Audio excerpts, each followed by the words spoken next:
right, so welcome back everyone to another episode of Coffee and Construction. I guess that did win the poll, by the way. Won by a little bit. The Fix-It Files was quickly behind. The Sawdust Sessions was actually my first pick. That was the one I kind of liked initially, but Xana made the case that it was a bit of a tongue twister too, and I realized I couldn't say it 10 times in a row, so I'll give her that one. So I'm going to start today with a little disclaimer. It was brought to my attention that I really should put one on, and I happen to agree because at the end of the day, and I'll just make this the disclaimer portion, I'm not licensed as an electrician, plumber, HVAC installer. There's a lot of things I'm not licensed in. I'm offering advice based on my opinion, basically, based on my experience, things I've dealt with, and, mostly on site. So, you can take it kind of as you will. Best practice, though, because the other thing to really bear in mind is I deal with local codes and, regulations for my area. So for your specific area, if you're in another country, if you're in another state, doesn't matter. The codes, regulations, everything is going to vary. So best practice is always to, do some due diligence and make sure you're checking, with your local authorities, talk to local professionals. The guidance I'm offering, hopefully it's helpful, but it may not be the solution you're after. So with that being said, I haven't read any of the questions ahead of time, so I have no idea what I'm into. I just, like I said, I quickly grab everything that looks like a question, and let's get into it. So the first one here, I've got Julie. What is this? Oh. I'm just going to attempt it, and forgive me if I butcher your name. It's Julie Bougian. Curious what you think the cost would be to have an HVAC company come out and extend the ductwork that's existing through the drop ceiling to put in a proper vent. The house we purchased many years ago apparently has 3 open ducts between the drop ceiling and the upper level ceiling that were never plumbed, so to speak, through the drop ceiling panel. Instead, they hacked through the ductwork to add some very poorly installed ceiling vents.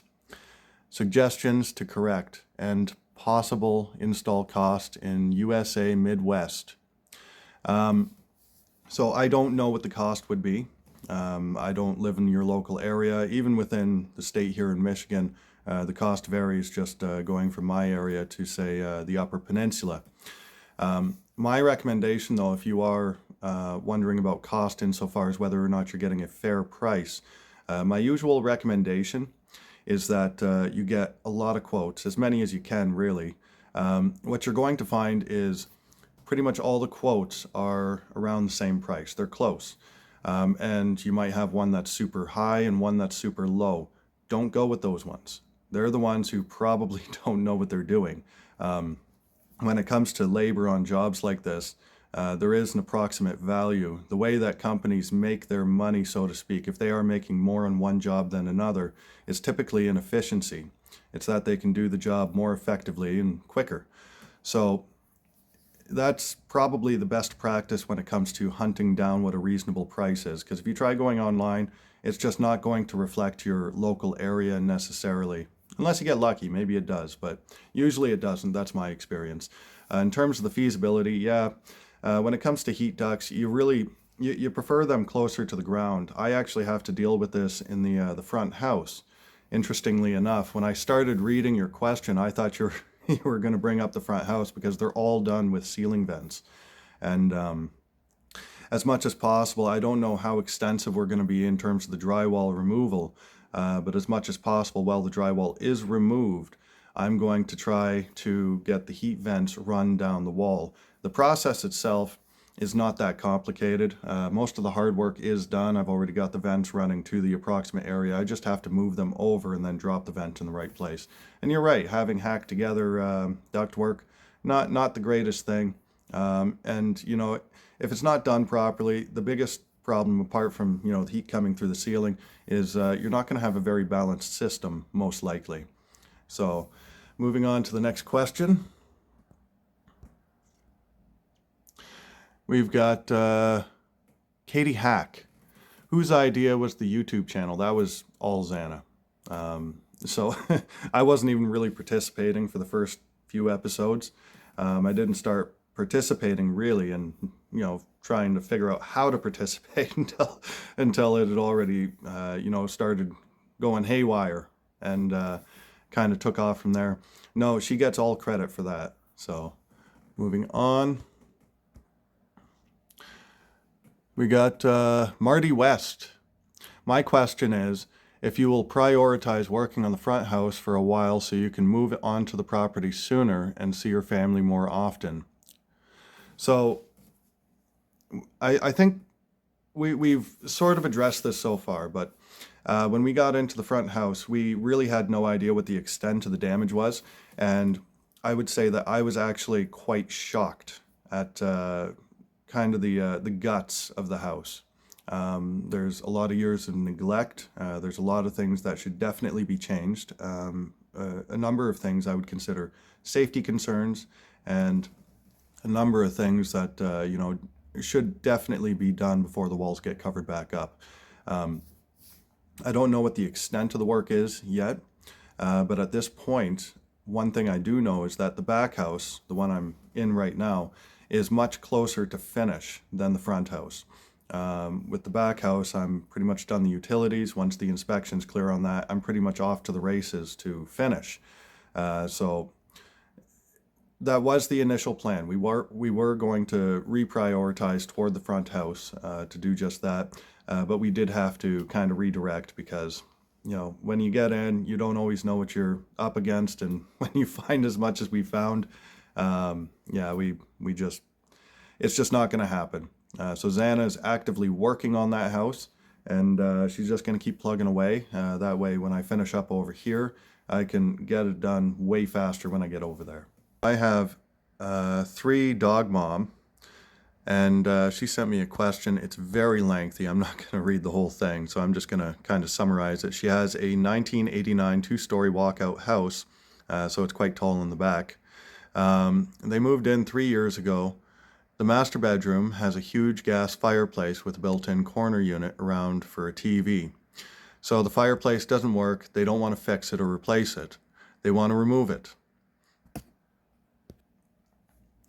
So then she's describing on the other side of the wall there is a central vac unit and an open landing on top of the stairs. So yeah, she's kind of just giving the layout, and you can go on there and see the full question if you want. So with a gas fireplace, it's kind of just inserted into framing.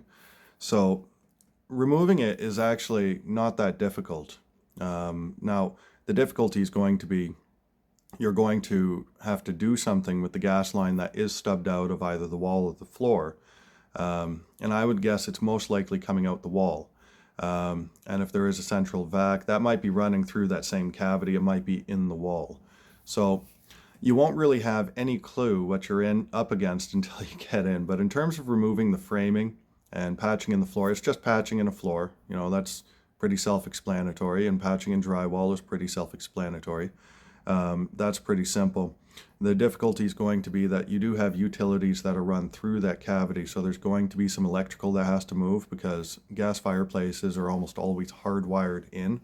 So when you go to remove it, that wire is going to have to be addressed. One solution might be just putting a plug in the wall right there, and you know, because you don't want to just remove wires for nothing. That's very, very difficult to do, and you don't want dead-ended wires inside your wall. I don't know, it's a bit of my pet peeve.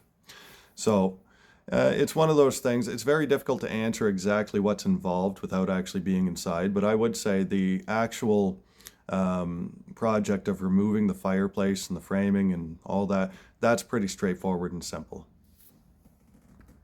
So getting on to the next question here. Actually, that's it for questions. I didn't have too many. I had a lot of comments. Not going to get into too many of them. All right, so I actually stopped the camera for a second and did a little bit of research and just make sure I actually know what I'm talking about, because it's something I heard about, but I don't actually know that much about. So it was kind of an interesting, fun little thing for me to do just now. So we got Kathy Kirtley, and she says, I've been watching a renovation of a 250-year-old deconstructed convent in France. The insulation is Wattle and Daub. I was surprised by the sawdust insulation in the rent house. I'm looking forward to seeing your progress in the back house. Yeah, so what Wattle and Daub is, and I'm going to read a little bit from the notes I kind of dug up here. So before nails, plywood, insulation, or anything like that, the early settlers, many indigenous people, and before them even, but they built walls using Wattle and Daub. It's thousands of years old. It's a very old technique of using basically the wattle, as I recall correctly, is a thin building material. Usually they would use things like saplings or willow branches, stuff like that, and that would construct the frame. Daub would be the mud, essentially, and they would apply the mud on it and let it dry. So the daub could be other things as well. You know, it could be soil, straw, moss. They used animal hair, all sorts of things, and basically it would, it would make a nice protective shell. It was cheap. It was available. And you take the early settlers on the frontier. So when they were out, having sawn lumber, nails, things like that, that material was really scarce. So what Wattle and Daub offered is a way to, construct, a place to live very easily. All the materials were just locally available. And it's something technically you could do right in your own backyard. And the nice thing about it is that it's actually very strong. It's quite strong. It does hold up over the years. It's, protects you from the wind. It stays very warm. It's pretty good insulation. And I'm just going to go back to my notes here and see what I dug up. So in Jamestown, early 1600s, the colonists used Wattle and Daub for their first houses, churches, fort walls. So this is very early. These are, the first settlers in America. In Canada, back when it was called New France, obviously they would have called it something a little bit different, but they used Spanish moss and clay between timber frames. So it would have been a much heavier construction, very solid, probably incredibly warm. And believe it or not, solid timber is relatively, it's going to sound a little paradoxical, but it takes a long time for fire to travel through it. So that's another benefit of using solid timber. So because the air can't travel, all the way through it, it takes a while to burn through. So let's see, what else did I dig up? Oh, this is a cool fact.